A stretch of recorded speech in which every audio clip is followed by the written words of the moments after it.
Welcome to another episode of the Insatiable Lust for Life. I'm your host, Stephen North, and today we're diving into a sonic tapestry woven through continents, cultures, consciousness, and spirit. Joining me in this episode is a deeply talented soul, a musical collaborator, and a global artist, the radiant Filomena Croce. You may remember her from a previous episode where we explored her journey as a soulful singer and creator. Since that time, the universe has been gently orchestrating something greater. A deepening of creative trust that led to the birth of our collaborative EP, The Nights of India. Released earlier this year, The Nights of India is a 5-track journey inspired by the instruments and vibrational textures of the East. It's more than just music, it's a spiritual experience, a remembering, a movement of divine breath through tone and rhythm. From the haunting echoes of Harmonium to the grounding thrum of Tabla, these tracks carry something timeless, something sacred. It was a joy and an honor to co-create this project with Filomena, and today we'll be sharing the story of how it all came to life across borders, timelines, and dimensions. We'll explore the spirit behind the music, how guidance, intuition, and synchronicity shape this EP. We'll talk about the alchemy that happens when two creatives surrender to flow, to frequency, and to feeling. And we'll dive into Filomena's recent musical tour through South China, where she brought her voice to new cultures and how that journey deepened her relationship with music, the heart, and the people she encountered along the way. But that's not all. I'll also be sharing some of my own recent experiences from the Melbourne Mind Body Spirit Festival that took place in June this year. During one of the main stage performances, I used Red Tara's Earth, one of the tracks from our EP, in a live channeling with the Amethyst crystal. And the response from the audience was deeply moving. People reported feeling powerful waves of energy, emotion, and connection as the sound and the crystal harmonized into a single transmission. It was a moment where divine sound, guided presence, and the Earth's mineral consciousness met in a public space. And that experience, too, was shaped by the very music Filomena and I created together. We'll talk about how channeled energy can be infused into music, how intention, crystals, and vibration combine to open gateways, and how sound is one of the most oldest and most profound tools for awakening. So whether you're here for the stories behind the music, the mystical intersections of sound and soul, or just curious about how global collaboration and spirit-led creativity unfolds, this episode is full of insight, reflection, and sacred resonance. Brew a cup of something warm, get cozy, and join us as we deep into the vibrations that move us, heal us, and connect us, seen and unseen. How are you, Filomena? First of all, hello. Hello, everyone, and hello, Stephen. Thank you so very much for having me here. I'm pretty good. I'm really happy to be here after 4.5 years, I think, to be back here after 4.5 years. It's been really, really good. Thank you for inviting me. Has it been that long? I have to look this up. Yes. Yes, it came out in January 2021. January, February 2021. Yeah. You're right, the 11th of January 2021. That's when we first met. Yes. I know I'm very good with dates. So I'm not good with names. This is something, but I'm good with dates. I remember dates somehow, even though I'm pretty bad at math. But numbers, I remember. So yeah, it has been quite some time. Many things have happened, but I'm glad that we have kept our friendship going on and collaborations going on. So really, really happy. But then we also released the Shiva EP. When was that released? Let me have a look. Do you remember that date? To 2023. It was this, yes, 16th of February, I think, or 6th or 16th, 6th. I don't remember. I'm just I looking think at. it was the 6th of February. Okay, I'm bringing up Spotify. You're correct. 6th of February I am correct. 2023. See? What did they tell you? I remember numbers somehow. So yes, so many things have happened like during this time. Um, yeah, like well, you can ask me actually because but I'm really happy to be here again. And it took about a year for this collaboration with, I should say, a year of nagging of me getting, of a year of nagging me to finish this EP for the Knights of India, because I know it was a year ago and it took me quite a while to get to it and finish it because of my health crisis. Oh, don't worry about it.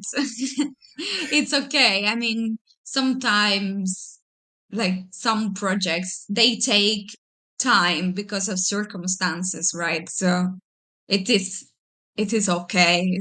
It was okay. I know that there were like serious reasons, like valid reasons, of course. So it's okay. But I also had previously delayed the project a little bit. So it's okay. No worries. The important is that, you know, the project is out and people are able to listen to it. So that's what counts. Yes.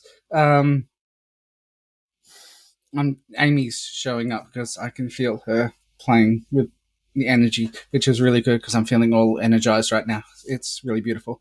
Um, Oh, that's good. mm, Unexpected. So, or expected, one of the two. Uh, what I really liked about the journey, the the EP, is over the years of creating music and playing and developing the hot activation music, I was always drawn to instruments of the East, the drums, the chants, the sounds, such as the tabla, the sitar, I think that's the right word, just all these sounds, and it's almost Yeah. like an orchestra of elements put into the East music. Then when I released the journey back in, I don't know when, um, at the in India they created a movie called Bajra de Sitar, and it became really really popular.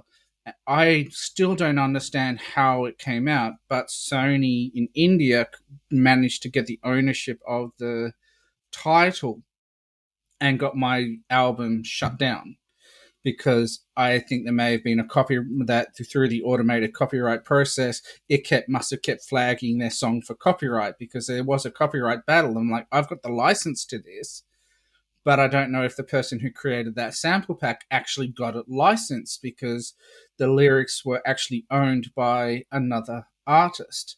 So then when that happened, I thought, well, maybe I'll grab these songs and give them to you because of the outcome of Shiva.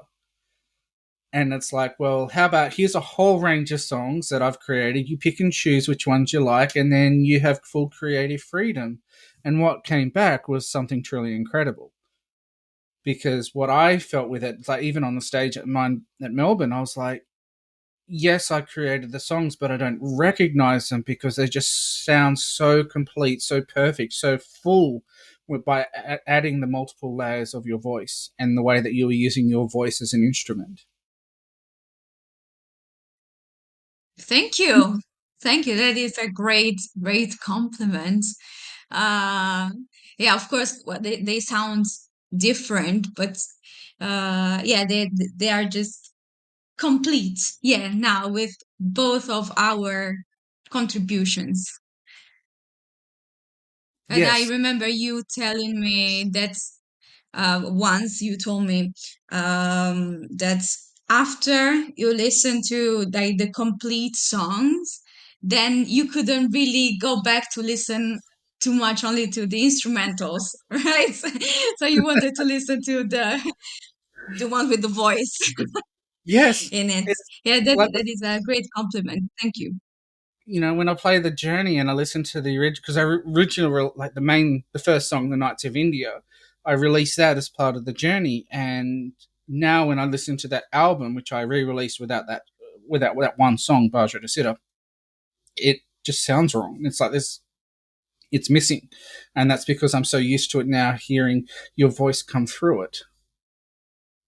The same with Bajra de Siddha. It's like I listen to that song and it just doesn't feel right listening to the old version when you've got this new version. And if I'm right, that track, you actually have the breathing effects going on.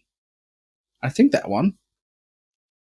In no, it's Red Tara's Earth Yeah, that one. and the remix. But also Vajra Sita is also really nice. It is a bit different than the other tracks, because with the other tracks, they are more Eastern, like they sound more Eastern in the way I sang it. There are lyrics that are in Sanskrit, so more, yeah, more Indian, let's say. But with Vajrada Sita, um, which yeah, it's it now was different called because I'm mantra. vocalizing on It's now it, called on the, mantra of like, the on three my, realms. Yeah, I think that's the one that we've titled Mantra of the Three Realms. Is it? no, mantra of the three realms. I don't remember the original title you sent me the song with, of the mantra of the three realms. I need to But listen to them. Vajradasita Now I'm forgetting. is pearl millet blossom. That's That's the the one. one. Okay, Mantra of the Vajradasita, Three pearl Realms millet. is more dancey. That's right. Yes. But I think Sitnia is the original title, maybe, of Mantra Yes. of the Three Realms. I changed the titles. So, Vajradasita I had to change because of the copyright thing. And then I decided to change also Sitnia and make it into Mantra of the Three Realms, because then it was more coherent with the lyrics then, and the meaning of the song itself. And you created those lyrics. You actually wrote the Sanskrit to go with the songs. Yes. No, no, no, I didn't. I initially did, and then I decided not to, and I used an actual mantra, which is it is about three realms, really. So, well, it can be interpreted in two different ways. The three realms either being past, present, and future. So those are one side of the three realms.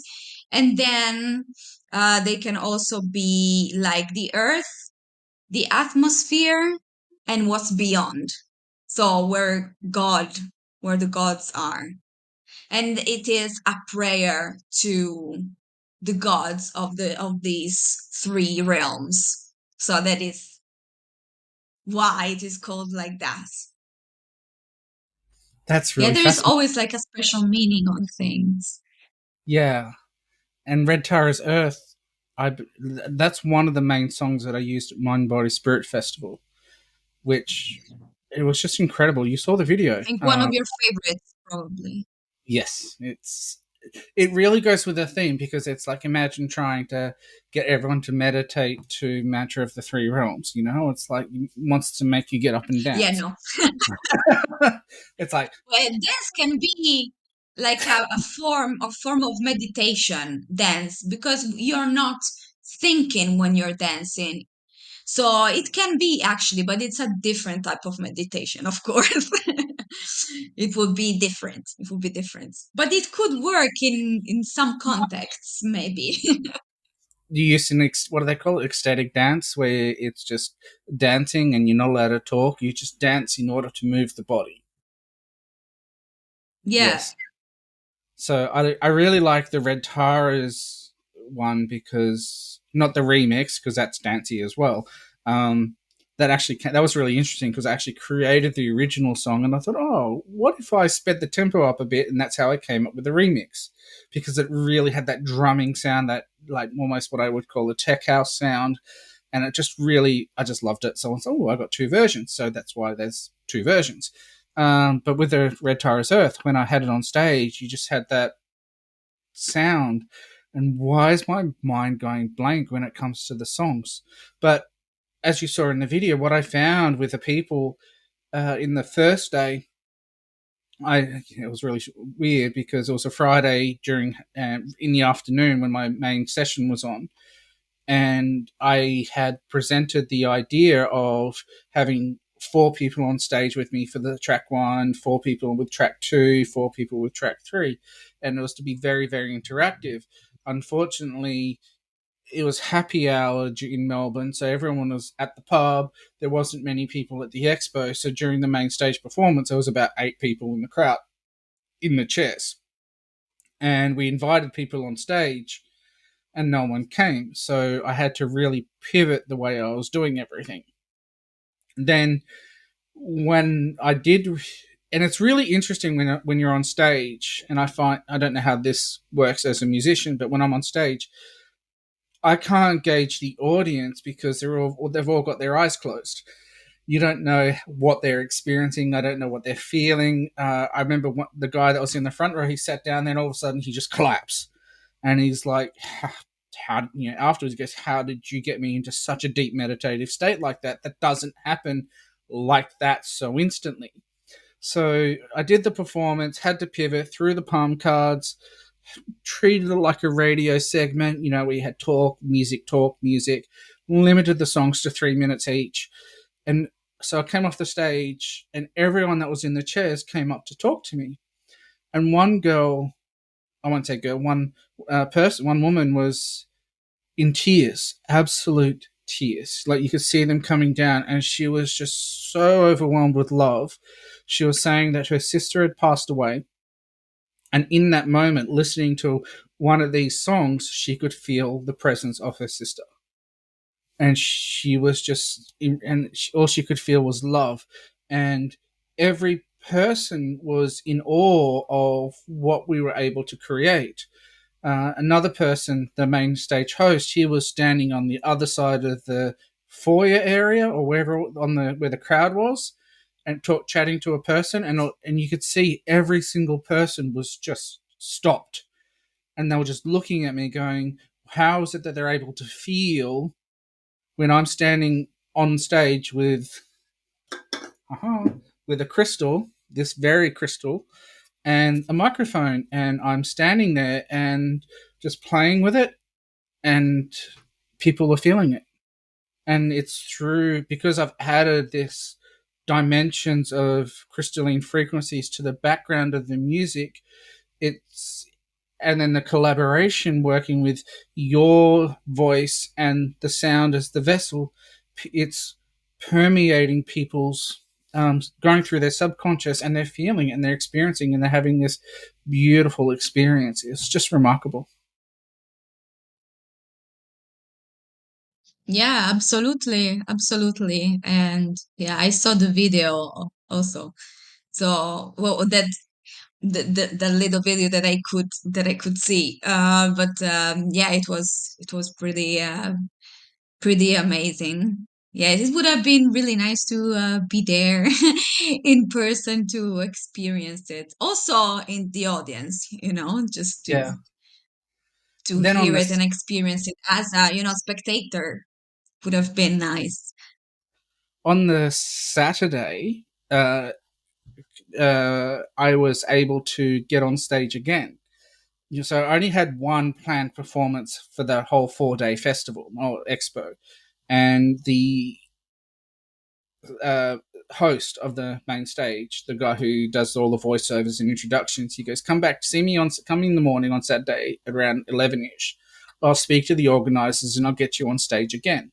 So we were going through the whole schedule to see when there was there's in 2 places there's a 15-minute gap, and he goes, "Well, there's a gap coming up right now, depending on when this person finishes, because some people finish early or some people take up the whole 45-minute slot.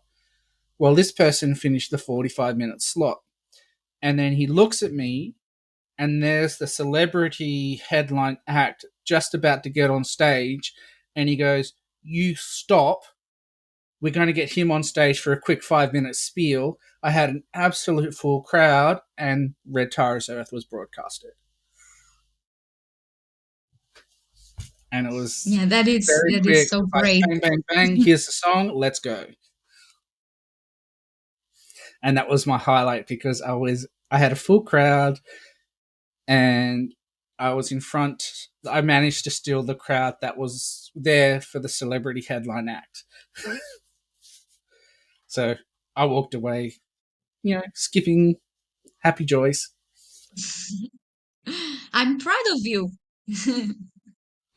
So we got to experience it more. And what I'm finding is I'm looking at the statistics now, and the mantra of the three realms is just going really strong. I mean, Shiva is one of the biggest tracks that I've played, that's been played in the last year.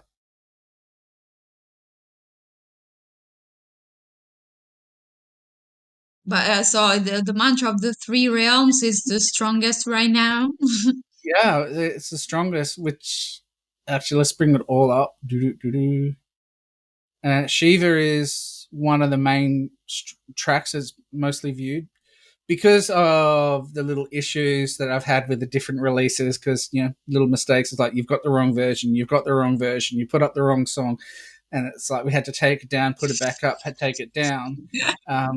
I have two versions of the mantra of the three realms, and it's about 8,600 plus 5,500. So there's already 13,000 views sitting on it since its release. And then Red Tara's Earth is right there as well. So it's the EP. I really love it.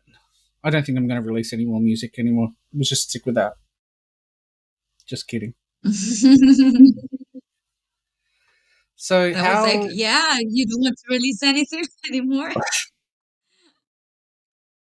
So yeah, it really was like the whole EP. The way it's come together, like as I was saying, like I was talking with a main stage host about it, and he really loves the idea of you performing live on stage with it as well. Don't know how that'll work out. Do I have to take out your voice to put your voice back in?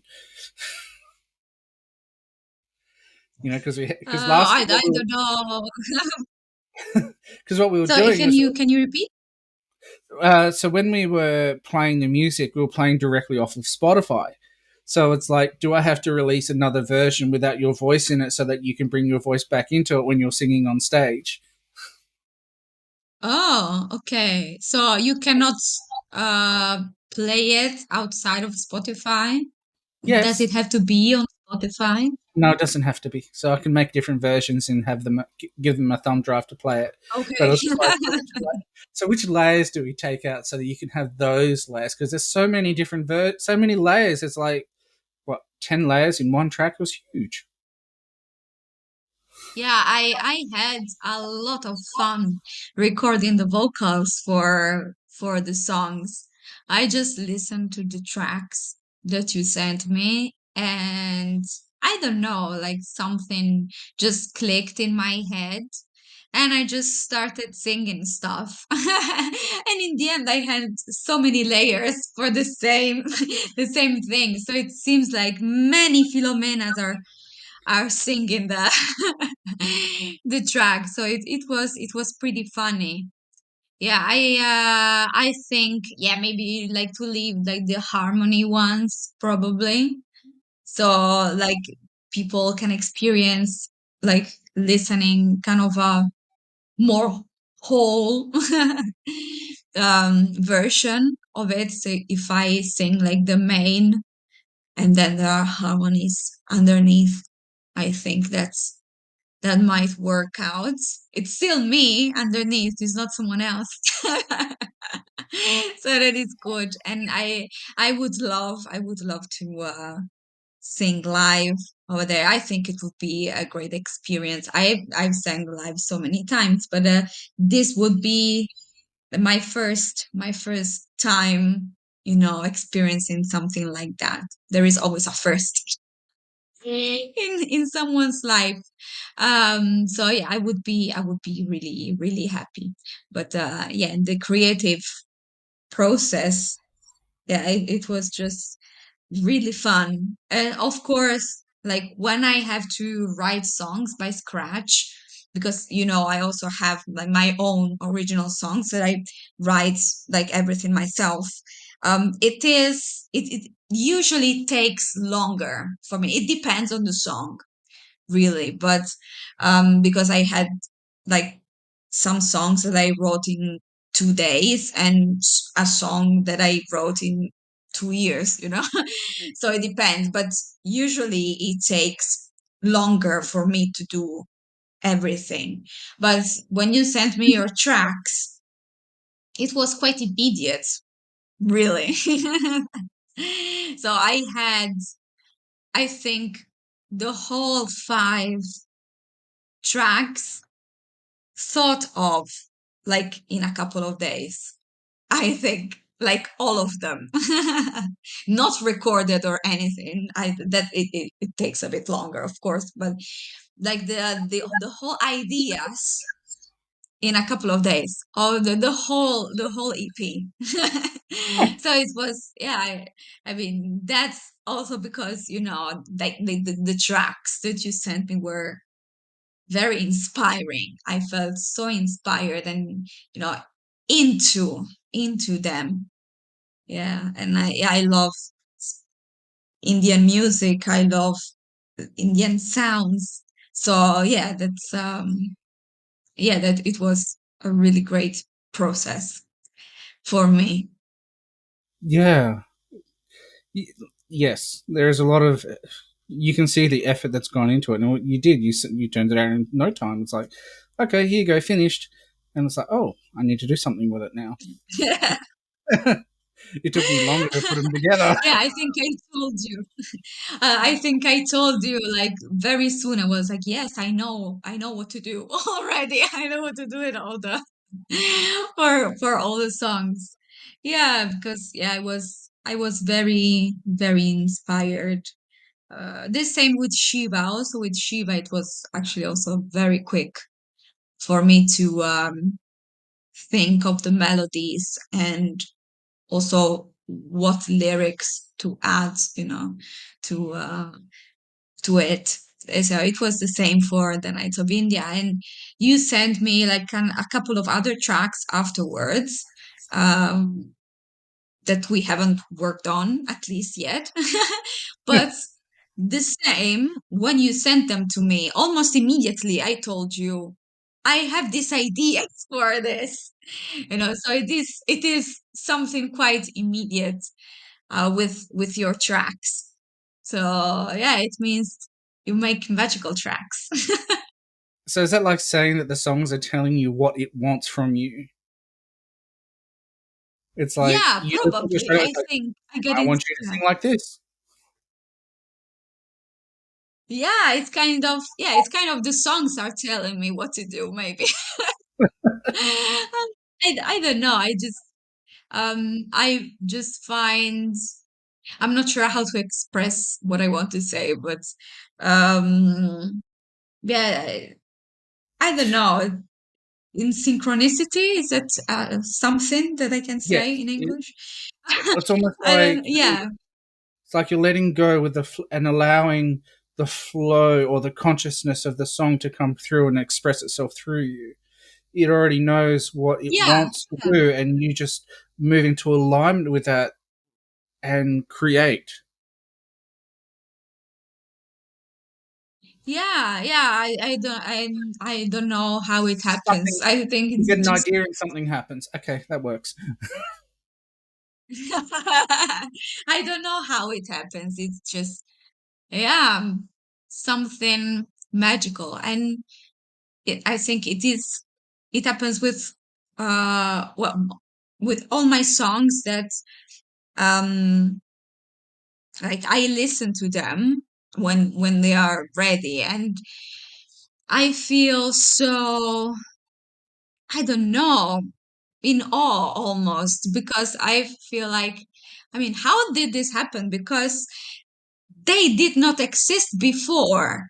It's just it in my head, in my head, in my hands, in my voice, and then they come out somehow.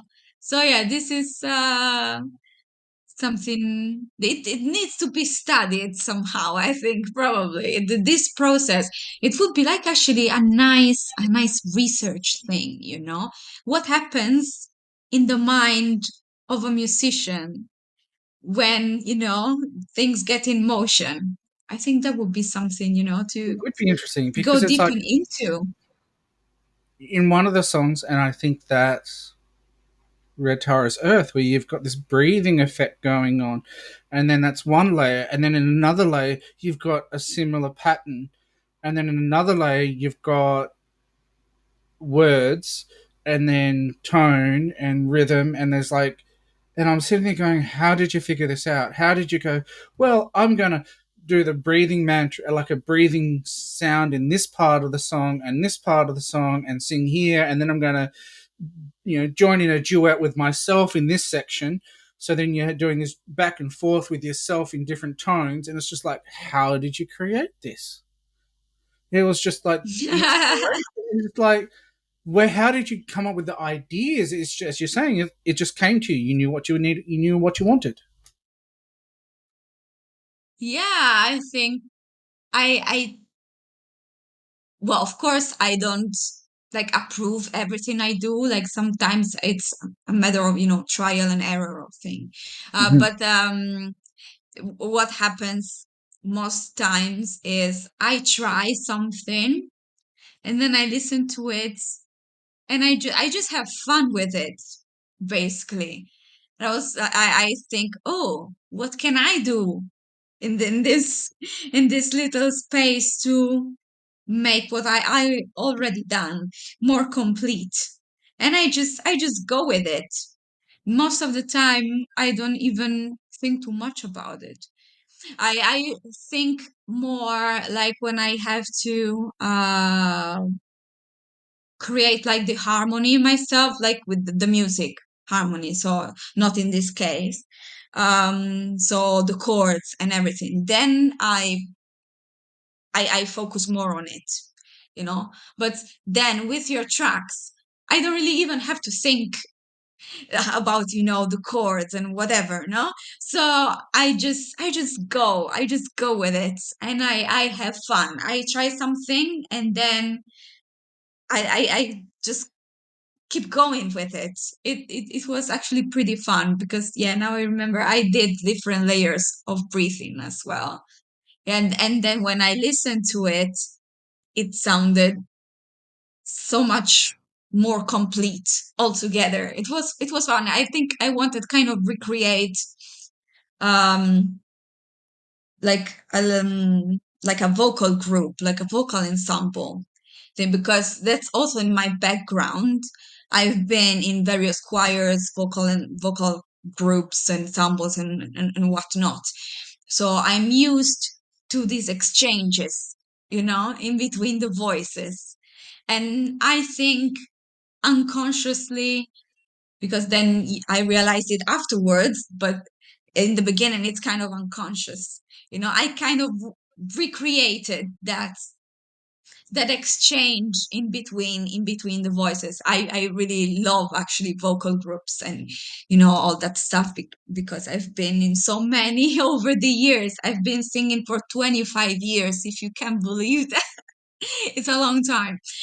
And I started with a choir actually, but one of the vocal groups in particular, when I was living in the Netherlands, had this kind of repertoire where there was a lot of exchange in between the voices. So that when you then listen to it, then it sounded like just one voice doing everything, but in reality they were different sections doing little bits. And so that's what I did with this breathing part of Red Tara's Earth.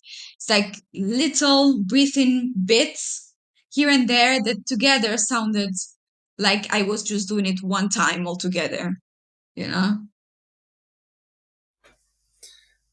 pretty That's interesting. It is really interesting. It's how do you move on from that? That's just the whole experience of it. I actually listen to it quite a lot now. These songs, I just love them so much. Like Red Tara Earth's my favorite, especially when creating the song. It's like the actual deity Red Tara is with the song. I part of the channeling experience is working with the crystals and working with different aspects of consciousness. Like with Shiva, Shiva was the one that was guiding the song, like co-creating with Shiva, because Shiva is representative of a the a new way of existence. It's like the a new pathway. So you follow Shiva, the path he set, and you go to a whole new way of living. Let me just close this, and then and the same with the red Tara. Red Tara is, or we could say, it's Mother Mary or Kuan Yin. It's a representative of the divine feminine. So we are working with that consciousness when creating the song. And the way that you've presented it is just absolutely beautiful. It's really beautiful. Now, let's go and share experiences from the tour of South China. Yes. So, well, like I said earlier, many things have happened since our last podcast interview, and I moved to different places. So at the time, I was living in the Netherlands, and then I moved to Mexico, and then I moved back to the Netherlands, and now, now I live in China. I live in Nanjing, which is not that far away from Shanghai. Uh, and I arrived here this year in February.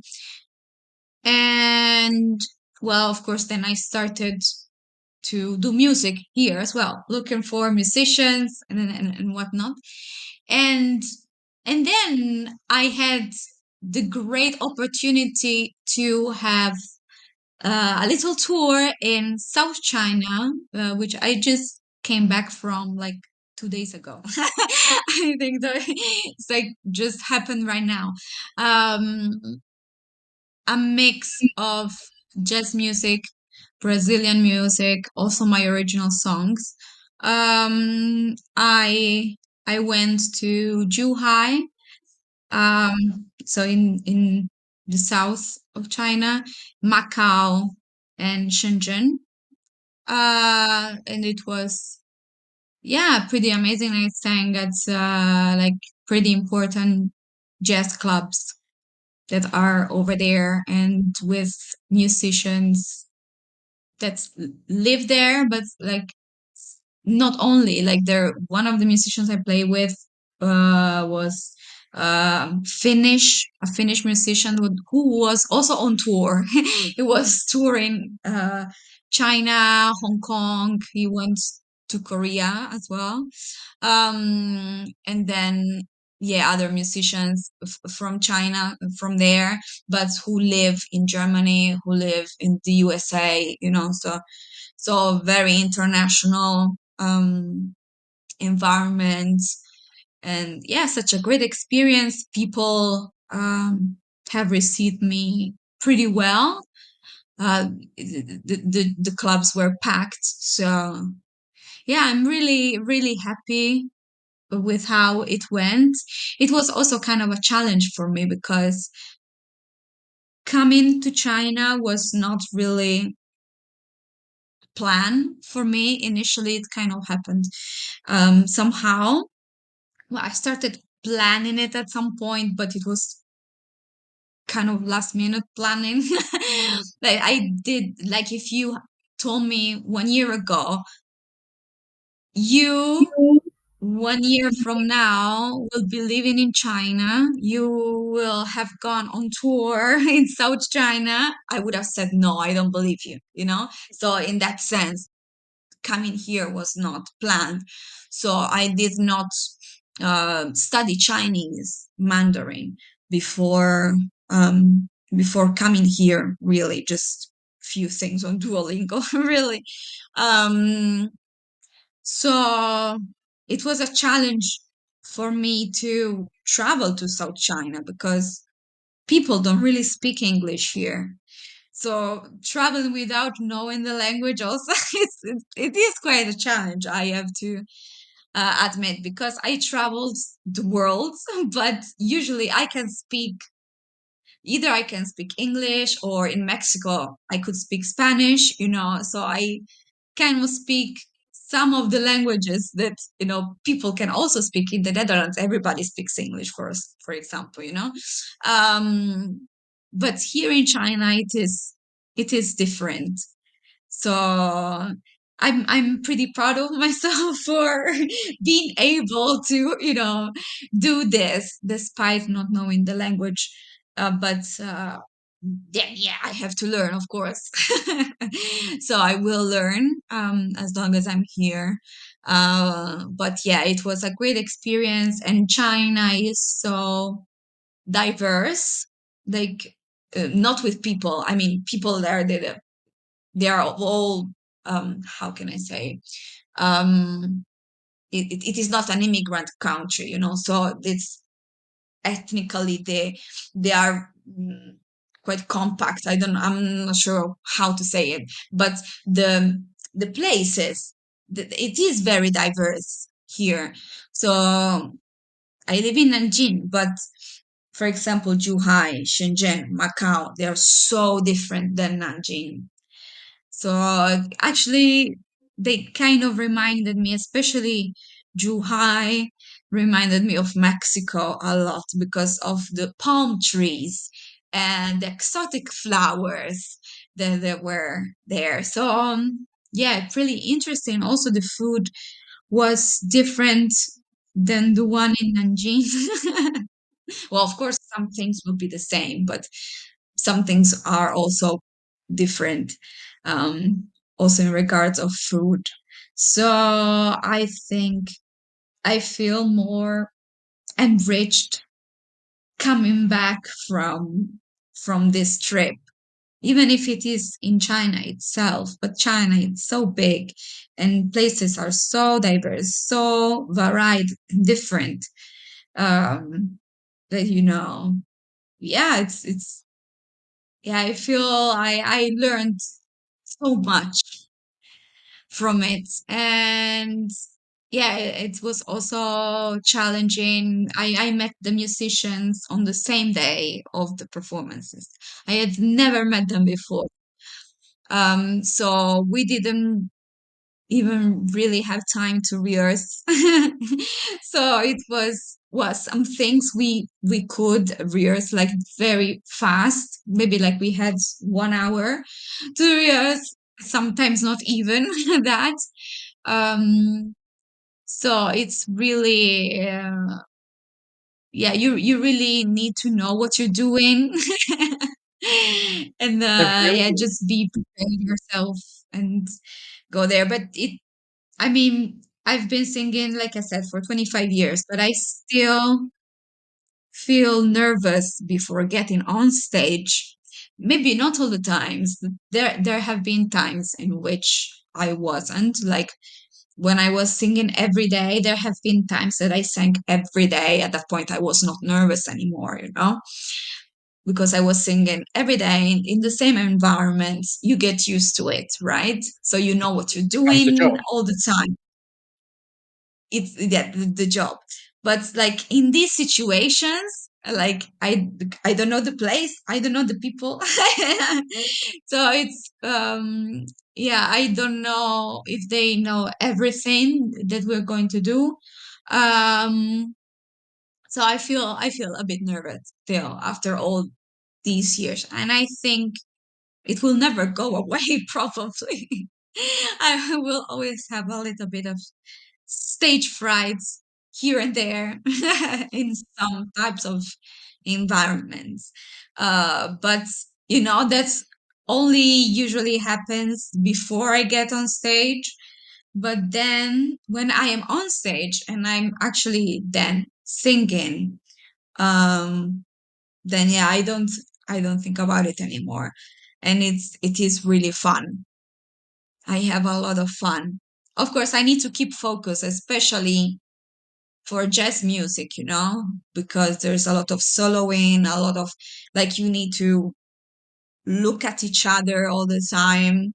And because especially with solos, you need to respect the other musician's space. So they need to like start and finish when they want to. So you need to look at each other a lot. You need to, you know, think of the harmonies of where you are in that moment without getting lost. It's like, oh, where am I? Oh, I don't know. No, that cannot happen on stage. um, but then, yeah, when I'm singing itself, that moment, I don't think anymore. I think it is a form of meditation also. And here, like, spirituality always connects, I think. So yeah, So, it was a great experience. so you're saying that you met the musician almost an hour before you went on stage. No opportunities to rehearse apart from that Mhm. window. And the music. Do Yeah. you play well? Not do you sing well-known songs? Like you're saying, you're singing your own songs. How is this? How does it work? Do you give them music sheets, or do they just? This is just a perfect example of the exemplification of professionalism, where it's just flows and you sing something and the musician just plays the music that works with it. How does that work? Uh, well, for jazz music, Brazilian music, it's easier because usually musicians already know what we're going to do. Not all the time, because especially here in China and especially with Latin music, so Brazilian, Mexican, all that. Maybe they don't know it. um, but yeah, jazz standards, um, they already know it usually. So if I tell them the key, if I give them the tempo, if I tell them the feel that I want, um, then usually it's okay. I tell them how to end, then it should be okay. If they don't have a sheet, I can provide it for them. For my original songs, it is different, of course. So I had to provide the sheet in advance. So before meeting, like maybe a week before we met, I sent my sheets of my own songs. And then I think they listened to it, and yeah. But then they never played it before. Um, but then it was just, if they prepared it, then it was fine to do it in that moment. Do you happen to But yeah, know it that? is it is quite yeah. Do you happen to know there's a Guanyin temple in Nanjing? Can you repeat, please? There is a Guanyin temple that's located in Nanjing. It's like I looked it up and I went, oh, well, you've got the song Red Tara. Red Tara is the same as Guanyin, and Guanyin Temple is in about an hour and 10 minutes away from downtown. Oh, there are different temples here. There are many. I tried to visit Jimin Temple, which is Yeah. like really down. I couldn't because it was so crowded. So many people in the scorching sun. Um, it was not manageable. I have never seen so many people probably lining up for a temple. Maybe at some concerts, like at the arena, yes, I've seen people. But yeah, for visiting the temple, yeah, there were so many people. Yeah, it was a lot for me to wait. It was going to be a very long wait. It sounds packed. So, what's next on your agenda apart from more tours? Um, what's next on my agenda? This is always a tricky question. I have a concert here in Nanjing on the 9th of August. And then Well, I have original song that's might be coming out soon, but I still cannot share details. And then I don't know. Then we will see. I think planning too much doesn't work because I I I tried in the past, to plan things and to share things that I had planned. Um, some of them are actually also like on online official platforms. But the thing is, they didn't happen because not everything happens all the time. So I learned not to plan too much in advance or not to share too much in advance because you never know what's gonna happen. Um, but yeah, at this time, I also just I will see what will happen for sure. More music, I will try to make it happen.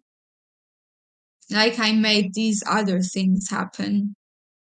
So hopefully And also more things with you, together that's, with you. I was about to say, you've got more songs so that we've got out and could release those, which I can't remember which ones they are. Yeah, I remember one, but I don't know if I can say the name. Also Oh, because I don't know if it would be the final title even. yes, because it's just I Yeah, come up with random titles and it's got a date in it, and that's how I remember. Maybe.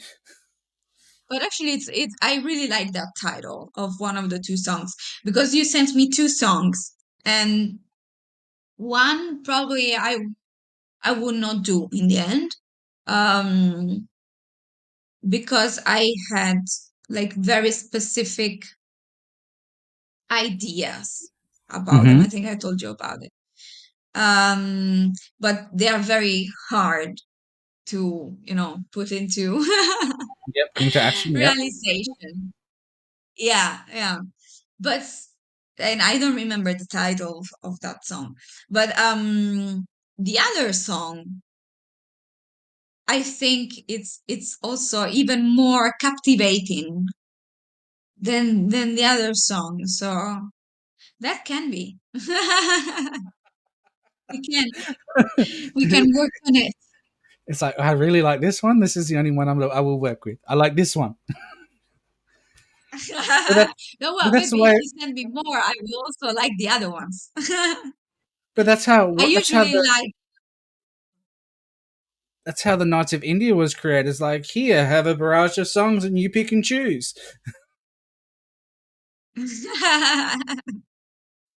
No, well, I also really like the other one, and I came with the idea I told you about also like immediately, but then I just realized that put it into practice. It's yeah, I'm not sure how how to manage it. But the idea came up pretty easily, so it means that I was very inspired by it as well. Um, and the other song, which I actually want to work on, also came immediately, but I think it's more manageable to Yeah, put into practice. So, yeah. it sounds exciting. I'm looking forward to figuring out which songs we're talking about.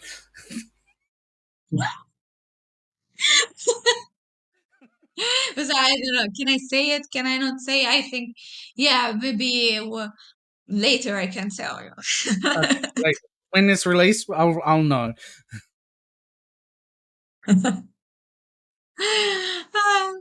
But yeah, it's pretty fun. It's pretty fun. I like to listen to the tracks and come up with ideas. My mind just goes by itself.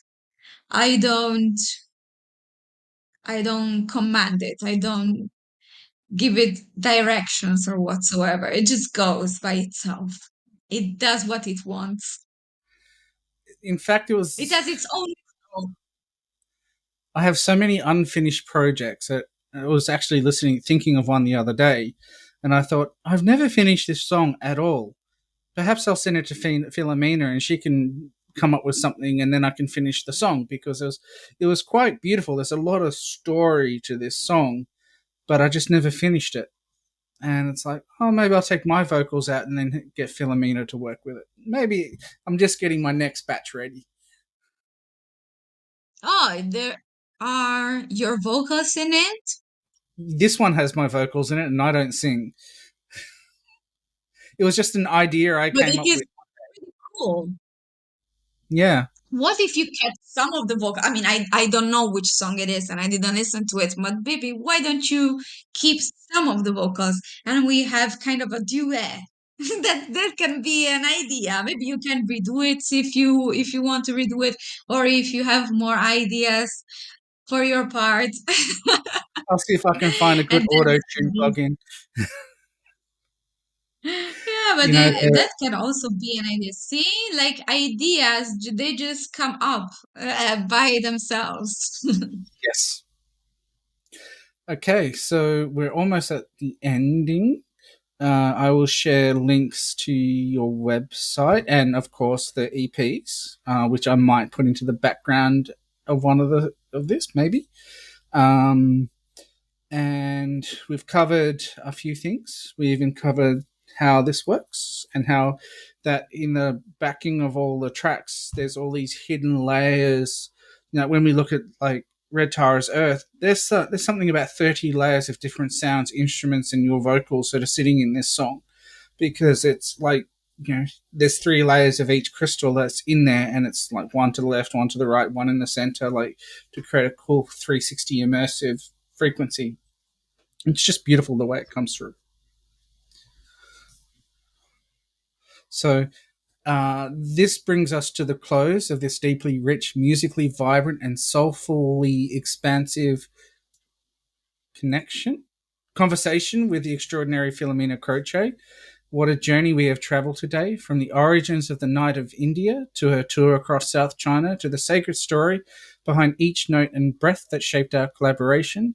This wasn't just a discussion about music, it was a conversation about frequency, intention, and the unseen forces that guide us when we surrender to divine flow. Filomena shared with such grace and authenticity the essence of what it means to be an artist in devotion, to spirit, to sound, and to the collective stories we carry within us. We explored how music becomes a vessel for channeling energy, bridging continents, cultures, and even dimensions, and I'm deeply grateful for the opportunity to walk this path together with her. It was also a joy to reflect on the powerful experiences from the Melbourne Mind Body Spirit Festival, especially the live performance of Red Tara's Earth and the sacred resonance of the Amethyst crystal.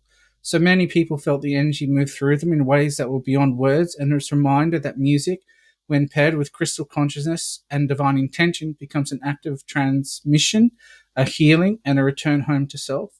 If there's one thing I hope this episode has left you with, it's that creativity is a portal, that music, when approached with reverence, can awaken something ancient within us, a remembering of the divine, the elemental, the sacred.